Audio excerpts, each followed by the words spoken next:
Yo, what is up, everybody? I swear every time I come onto the show, I am so close to the camera that it's almost nauseating. Either way, how's everybody doing today? It is Wednesday, my dudes. Ah! We have action-packed show for you guys today. There's a lot to go through. Very immediately. Oh my! Yep. So cute. I love it. But we have an action-packed show today. I'm changing some stuff up today, guys. It's not just going to be my ranks. It's not going to be about busts, sleepers, none of that. We're changing it up just slightly. We're going to do a little bit more of who I love that's not in top 10. And we're going to be doing instead of the bust, we're going to be doing the get 'em out of here's. I don't know why so far I have not done the get 'em out of here's. Instead of, I've been saying bust, but my line is get 'em out of here. I don't know why I haven't even been using that. Joke's on me. But either way, we're going to do that. We got some injuries that we have to talk about. It's the first week of bye weeks. And just got a lot going on. Like I said, a ton of new topics. Also, I'm going to be starting off the show every week because I've been getting questioned on my busts calls. And people are like, oh my goodness, you're ridiculous on that call with a bust. I'm going to go back at the beginning of the show every week before I start going through my numbers on quarterbacks, running backs, and receivers. I'm going to go back and on each position, whoever I have put as bust the week prior, I'm going to tell you guys what they did this week. So my calls, I'm going to give you, and I'm going to tell you guys straight up, if they did good, then I was wrong on it. If they did bad, I was accurate. Today, I feel like I'm average. I'm so-so. My quarterbacks, I was 100% accurate on. My one receiver was I was right on, but my running backs kind of made a fool of me. But hopefully, I can make the show a little bit more appealing than the Falcons and Jets game at 8 o'clock in the morning in London. Who wanted any part of that game? I was up pretty late the night prior, and I was like, man, what? My buddy was like, oh, they got a football game in the morning. I was like, oh, come on, really? I have to wake up early. What game is it? And they're like, Falcons Jets. I was like, oh, sweet, I could sleep.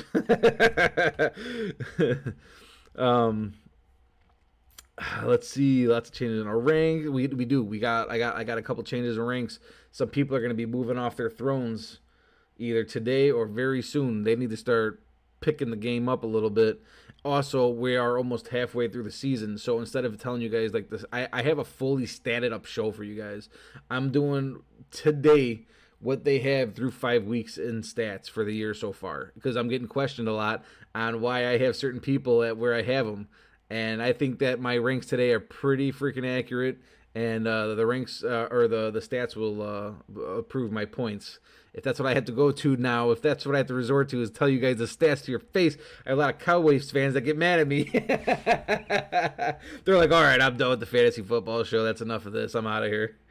Oh, man. Lots of trades this week, too. My one league I told you guys about, my buddy Scott, and he's been running this league for like 30 years. This customized show I've been telling you guys about a lot. And a lot of trades were going on, not just with me, but across the whole league. And I might talk a little bit about it. I'll even tell you guys some stuff that I've tried to work up this week. See what you guys think about those trades that I was working. I'm even going to tell you, there's one I'm still having I have it out there right now. It hasn't been a decision. Me and the guy have talked about it. And we haven't made a decision on it yet, but I'm going to even talk about it today just to let you guys know trade-wise what might be going on. And at least on my side, what I'm doing, what I think is pretty decent trades, and maybe some of the trades that were going on I'll talk about and see what you guys think on that one too. So we're going to start the show with some injuries. We got a bunch of them. Let's see.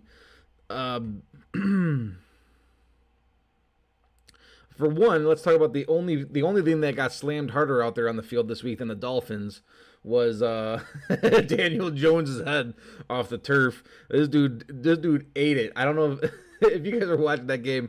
I really felt bad for Daniel Jones, man. I've been tearing him up as far as like his stats is concerned lately. Dude, oh man, I felt so bad. He ate it so hard into the turf that when he stood up, he actually had turf dirt in his mouth. He was drooling. He was like trying to spit it out, and it was like drooling all over him. And then he couldn't even walk. I don't know anybody. I don't know why nobody helped him off the field. The guy was like looked like a freaking. He was about to pass out drunk on the field. It was bad. So I don't know why. I felt bad for Daniel Jones. But the craziest thing is we're talking about concussions, which the NFL is taking so serious now, right? But they're saying that he's probably going to play this week, which blows my mind. I don't know how this guy. You guys got to go back and look at the clip. He literally ate it so hard. He was out. He was unconscious. There's no doubt about it. And they're saying he's going to be playing this week. We'll see. And then I don't know if anybody caught like the Bears game at all. Fields, he says they're saying that he's fine. He should be able to play. He's gonna whatever it is. He's got a sore knee. I don't know how he has a sore knee, but he hyperextended it. It looked so bad. Like he planted on the knee and everything. It did not look good. But thankfully for my Bears and for the health of my quarterback, he's okay and should be able to play this week. We got Burrow. Also, another one that just ate it. Took another huge hit. Another quarterback, Burrow. But they're saying also he is expected to play. And I'm only gonna say I'm gonna say a few things because I don't normally like to go this way because it's controversial. But you know what? It kind of grinds my gears a little bit that you have people through the last few years or just now. So you have Stafford, who, in my opinion, has been blown up, ridiculously hit, just murdered out there on the field over the last couple of years, over the last decade. You have people like Burrow and like I just said, Daniel Jones. You have these guys that get hit the way that they do, and then you have a Tom Brady or an Aaron Rodgers that somebody even taps them with their finger and it's a flag on the play. I don't understand why this is a thing. I get you have to protect your big paid players in the league. That's what people are there to see.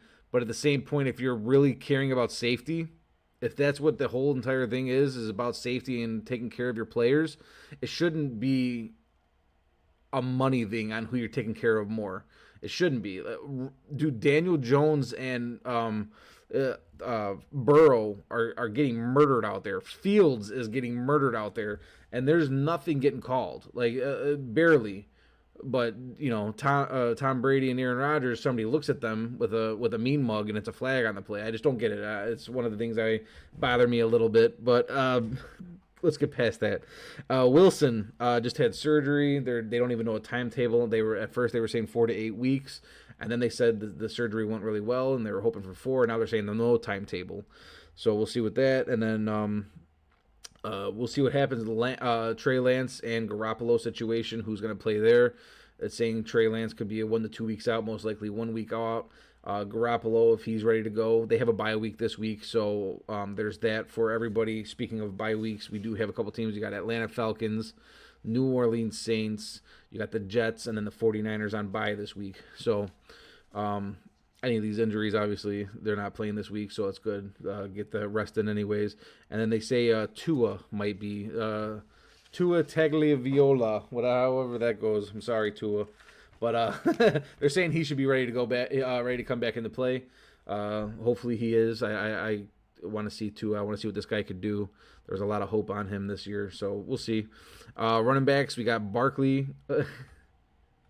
The Giants were just kind of getting messed up this week with Daniel Jones getting crushed, and then after the play, Barkley stepping on somebody's foot and then spraining his ankle. And then it's just like such a Barkley thing to go onto the sideline, sit on the bench, them take his shoe off, and it literally looked so bad. Like it looked so bad. I was like, you got, because the guy's like, I have Barkley in one of my leagues, and I was just like, oh my, I have Barkley and Henry as my running back squad, and I've been trying to really run off that duo since the beginning of the year. And as soon as I seen Saquon, I was like, you've got to be kidding me, dude. What is up with this dude? But they're saying it's not that bad. They're saying it actually looked worse than it was. They're saying maybe hopefully 1, but 2 weeks possibly off with the minor sprain. But it says that doubtful for this week. Probably not going to play. You got Clyde Edwards-Helaire hitting the IR. Delvin Cook, surprise, surprise. The guy just keeps on having Mr. No Days On. The guy doesn't play. He's injured. We'll see.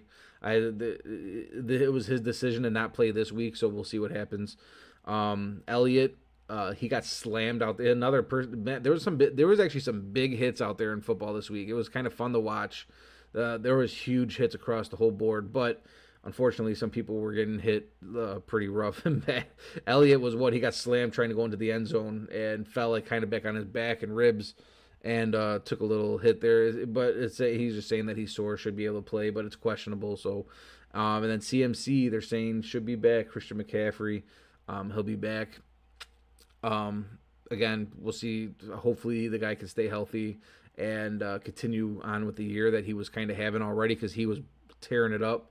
But again, another guy that just does not stay healthy. And I'm not saying I hope this on anybody. I'm just saying he's got to, when it comes to fantasy football, you got to keep that into perspective. CMC is not a healthy person throughout the whole year. Dalvin Cook, not healthy through a whole year. So Barkley, obviously never healthy through a whole year. And these are guys that are drafted in the top 2 rounds this year. So it's just stuff you got to keep track of that kind of stuff. Sorry, I'm parched. Wide receivers, you got Juju out for the year. He had to have surgery. Galladay, doubtful with a hyperextended knee. And then you got Julio Jones. Who knows what's going on? Who knows Jones? Who knows what's going on with Jones? The guy, another guy that's just been dealing with injuries almost his whole career. I'm sure I didn't actually look in to see what's going on with Julio Jones again right now, but I'm assuming it's his calf, because this guy has like the worst calf in the game. And then Goddard. I know we don't talk about tight ends a whole lot, but Goddard has COVID. They're saying the guy tested positive and he's vaccinated. So most likely he'll be missing this week. So real quick, before we actually get into the ranks, again, like I said, I'm going to go through who I put as busts last week on my positions, and just real quick tell you guys what they did. I'm not trying to show off. Trust me, I get my running backs. You'll laugh at me on my call on my running backs, but what I had last week, I had Kirk Cousins, Derek Carr, and Joe Burrow on my bust list last week, which will now, again, like I said, will be the get him out of here list. Kirk Cousins last week had 275, 1 touchdown, 1 interception for only 13 points. Guys, this is standard that I'm looking at, just regular standard points off of ESPN. With 13.5 points, not anywhere you want your quarterback to really have still. It's not terribly busted. He did get over the 10-point mark, but it's still not something you want every week. You got Derek Carr, big bust, 206 yards with an interception. Unfortunately, what's going on with that team for this week, they're going to be probably going through it pretty rough considering how good they were playing starting the season. Either way, that does not make up for Derek Carr 7.2 points standardly. So I was accurate on that. And then Joe Burrow, he was 281 yards, 2 touchdowns, 2 interceptions. Not bad. 18 points in the week. That was serviceable quarterback numbers. Again, standard league points, ESPN. That's where I'm getting my points from there. So Joe Burrow showed me I was wrong. But the other two, right? My running backs. This one gets a little rough because the running backs actually went decent. I had Clyde Edwards-Helaire, which I was right. He was my big bust for the week. He wasn't my big bust, but he was one of my busts. He had only 2.4 points. Obviously, with the injury, couldn't help that. Josh Jacobs had 12.5 points, but that was saved by a touchdown. So, barring a touchdown, it was not going to be a good week for Josh Jacobs. But still 12.5 points. Okay, he got it. So my big, what was my hot take last week was that Nick Chubb was going to be a bust. And obviously, as we know now, that was by far not he was not with the 23 big points that he had put up there. And then Jonathan Taylor with 29 points.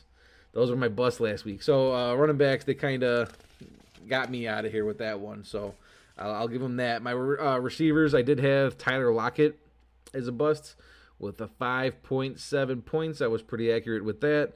And then I did say DeAndre Hopkins, and he ended up with 14.5 points, 87 yards, and a touchdown. So it's hard to put DeAndre Hopkins. Again, I try to do. A lot of people are like, "Holy cow! How do you put him in your get him out of here list?" And it's like I'm trying to do hot takes. I try to do one good hot take in each position every single week for the get him out of here, and that's why DeAndre Hopkins and Nick Chubb landed on that list. Obviously, they should be top 10 almost every single week, but close. I don't think they made it this week, either of them. But it's hard to put him on a get him out of here list. But that's just a hot take. I want to try to do that to make it exciting and see what happens. So we'll just get into it with the quarterbacks now. With the rankings, we have stacked lists today. Like I said, I got a whole bunch of stats to go over, so I'm not going to go too hard into each player and why, because I'm going to be giving stats on why they're at where they're at, and just kind of go from there. Compare a lot too. So for you Cowboys fans and for you Green Bay fans and everybody in between, listen up here, all right? Those are the two fans that I hear from every single week: Green Bay fans, and of course I'm gonna hear from Green Bay fans because they all know I'm Chicago. But and then my Dallas fans out there. I got more than a handful of those, and they have not liked my calls so far, and we'll see what they think here.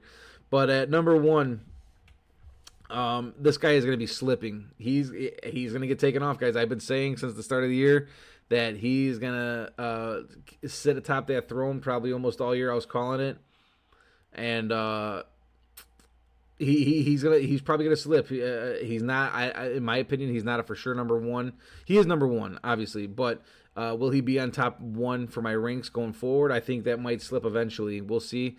But when you listen to these stats, you'll still understand why I have Patrick Mahomes at number one. This week he's at Washington. Washington hasn't been a good team by far, but we'll listen to these stats because this kind of blew my mind. I had to look into this. I have Patrick Mahomes in one of my leagues, and I still didn't even understand how much he was doing as far as like stats go. The dude has, through 5 weeks, he has 1,490 yards, 16 touchdowns, and 6 interceptions. 16 touchdowns. I think that he's actually leading the league in touchdowns thrown. That is crazy stats through 5 weeks we're talking about. And that's why Patty Mahomes sits atop number one.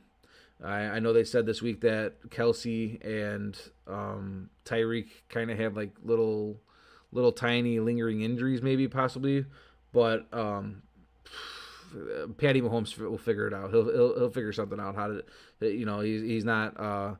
He is still at number one, but we need to see a little bit better consistency, which is kind of weird to say. All I know is his throne at number one is not for sure anymore. Every week I was saying it was a for sure thing, but we'll see going forward. At my number 3 might be taking his place very soon. I know I said number 3, so we'll get to it. At number 2, Josh Allen. I know I'm starting to think that I'm maybe going a little too much on Josh Allen, and this is the reason I have Josh Allen at 2. I know people are like, holy cow, I could tell you a couple that are not should be 2 and not Josh Allen. I get it, but Josh Allen this week is playing Tennessee, who is getting absolutely ran over on the passing game, just absolutely getting ran over. It's not even funny. And he's playing Tennessee. Last week against the Cleveland Browns, the really good defense, he still ended up with 315 yards and 3 touchdowns with 0 picks. So it's a good game for him. Right now he's sitting at 1,370 yards on the season with 12 touchdowns and 2 interceptions. So he's doing really good. He's not doing crazy Patrick Mahomes numbers, but he had a slow start to the season. So those numbers are coming from the last 2-3 weeks where he's rising. We're starting to see that Josh Allen that everybody was drafting so early with. We're starting to see that from him now. So maybe I was going a little bit too soon on number 2 with Josh Allen. That's why my number 2 and my number 3 I could easily swap. I almost went who I have at number 3. I almost said should be at 2, but at number 3 I do have Tom Brady. So when I say Josh Allen at 2, you could easily swap Josh Allen and Tom Brady up 2 or 3. Tom Brady probably deserves being at 2. And Tom Brady right now through the season, he actually has the most yards thrown. He has the most yards thrown in the league right now at 1,767 yards, 15 touchdowns and 2 interceptions with I think it was 100 QB average rating right now. Insane what Tom Brady is doing. Absolutely insane. Tom Brady's 2. I'm literally going through it right now in my head. Tom Brady's 2, Josh Allen 3. That's just how it's going to be. I can't say those numbers and say that Josh Allen is above Tom Brady. I can't. So Tom Brady at 2, Josh Allen at 3. Tom Brady almost should be at number 1. He's got better stats than Patrick Mahomes. Honestly, he does have better stats. You want to talk about weapons? Like I've been saying every single week, Tom Brady has the weapons. Mike Evans, Antonio Brown, Gronkowski, who's been injured, and he's still putting up what he's doing because he was going to Gronkowski so hard in the beginning. But Tom Brady, he's a GOAT. It is what it is. At number 4, Justin Herbert against Baltimore. This is a guy he just had. Oh, no. Sorry, Josh Allen did not just do those numbers against Cleveland. It was Justin Herbert that just did those numbers to Cleveland. He just had 400 yards, 398 specifically, with 4 touchdowns against Cleveland. Cleveland's a good defense, guys. And Justin Herbert did that. And I know he's playing Baltimore this week. And Baltimore is still top defense, one of the top defenses in the league. But Justin Herbert, who's going to stop this guy? We'll see this week if Baltimore can do it. But with Justin Herbert sitting at 1,576 yards on the season with 13 touchdowns and 3 interceptions, we'll see if Baltimore is the first one to stop and slow him down. Kyler Murray at 5 against Cleveland this week at Cleveland. 1,512 yards on the season with 10 touchdowns, 4 interceptions. Honestly, and I'm not trying to be, this could be brutal. I was kind of expecting a little bit more touchdowns out of Kyler Murray. If I'm being honest, I was, he's got the weapons, DeAndre Hopkins. He's got so many things over there. Before I looked at his stats, I was kind of expecting 13 touchdowns maybe. 10 is a little low. But still is a slinger, and that team is just really good. So 5 for Kyler. 6 is where you can find Dak Prescott. And honestly, I think I put him a little bit too early. Oh man, guys, again, my ranks are So hold on, before I know you guys already probably shut the show off, but so my ranks when I'm giving you guys my ranks, that's going into the week, that current week of fantasy football. So I'm taking into account matchups, everything that are going into that week. Weather, I look at the weather that's supposed to be, and then I gave my ranks that way. That's how I project my own ranks and my top tens. So I'm not saying through the year this is where they're at as far as ranking, because that's honestly that's a different topic. I'm just doing to the week of fantasy football. I'm just giving you guys to the current date to stats of what I'm trying to do. I'm not saying that this is what they're ranking at total, but Dak is at 6 at New England this week. And I think Dak is going to have a big game. I think Dak is going to throw for 300 yards again, plus. We might see 2-3 touchdowns out of him. That's what I see happening. For some reason, against New England, I don't know why this is a thing, but I'm just picturing like 325 yards, 3 touchdowns, and an interception. Write that down, because if that shit happens, then I'm sick. But Dak, he does only have 1,368 yards on the season. That's a few hundred down to the people who are on my top 10. Dak actually has the second least points on my top 10 out of all the quarterbacks in my top 10. So we'll go through that at the end just to show you guys. But he does have 13 touchdowns with 3 interceptions. So he's having good stat-wise touchdown to interception ratio. That's good. That's what you want to see at a quarterback right now. But still, the yards are not 100. I mean, it's still good. I'm not saying 1,368 is not good, but it's not the 1,700, 1,500s, and 50. But Dak's still good. Lamar Jackson. So Lamar Jackson, I have been down on all year. I don't think he has a receiving squad, and at least I've said he does not have a receiving squad. I said that he does not have weapons around him to help him out, that the only thing that Lamar Jackson has is his running game. And that obviously shut me up this week with 400 plus passing yards. That was a great game. I don't know if anybody watched that game. That was actually a really good game. But Lamar Jackson, I gotta start giving the respect. He's at 7 this week for me against the Chargers. He does have 1,519 yards on the season with 8 touchdowns and 3 passing. He does have 2 rushing touchdowns with 341 rushing yards.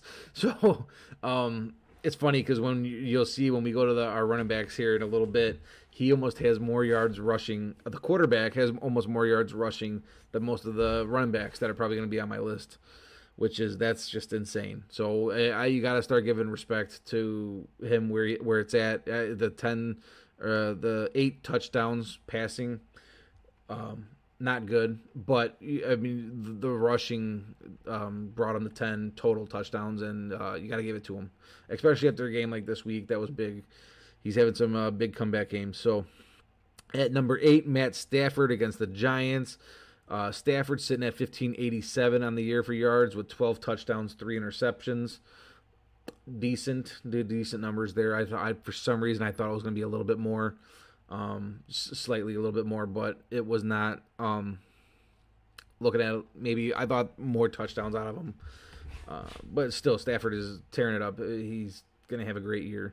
At number 9, Aaron Rodgers, which has the lowest yards on my top 10 of all the quarterbacks, sitting at 1,241 yards, 10 touchdowns, 3 interceptions. Those are not numbers that Aaron Rodgers typically puts up. That is very low in Aaron Rodgers' case numbers. We're talking about last year. He had his best season last year, so that's what I'm trying to compare it to in memory right now. But 1,200 yards, it does hit the lowest amount of yards thrown out of a quarterback in the top 10, at least for me, with Dak right behind him. And then this one, at number 10, he is on my list, and I've been very against him all year. I gave him respect last week, and then he slapped me in the face with a bad game. He slapped me in the face, and he's against Tampa Bay's defense this week, so Jalen Hurts is sitting at 10 with 1,365 yards and 7 touchdowns and 3 interceptions. But he is going to be my get him out of here big number 1 for the week in quarterbacks. Get him out of here. I don't want to see it. I don't want to really play him. Yeah. That's another one people have been on me about it. I'm sleeping on Jalen Hurts. I gave him the respect last week because I was sleeping on Jalen Hurts. So I seen it. And then he did what he did. And now he's playing against Tampa Bay. We'll see. I'm not going to give it to him. Not this week. He's out of here.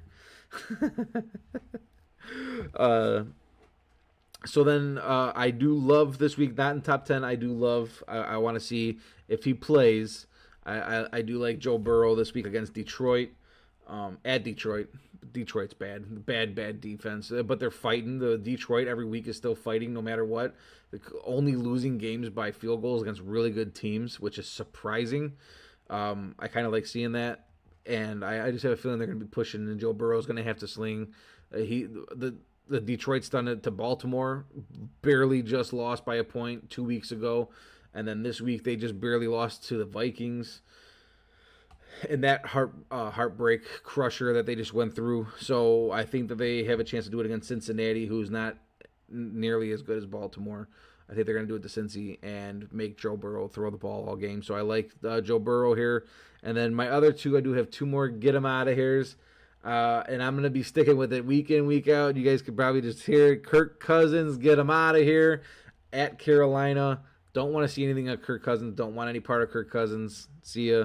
And then Ryan Tannehill versus Buffalo. Get him out of here. Don't want it. See ya. So, it's quarterbacks. What do you guys think on that one? Let me know. And then we have running backs this week. We got some new names on here. Got some new names, and some names are also dropping on the list. Again, we're almost halfway through the season, so it's going to happen. So, at number 1, Derrick Henry versus Buffalo. Derrick Henry is on a 4-game streak of over 110 yards just rushing. 4-game streak of over 110. I don't know what other numbers running backs have right now as far as streak wise for over 100 yards rushing in a game this year. But I could almost say it's definitely not close to 4 in a row. And not even just on top of that, Derrick Henry does have 7 touchdowns on the year too. But the biggest stat line that comes across this entire running back squad list, because everybody was questioning like Derrick Henry, the professionals are very low for some reason on Derrick Henry. When you look at Derrick Henry's list, I'm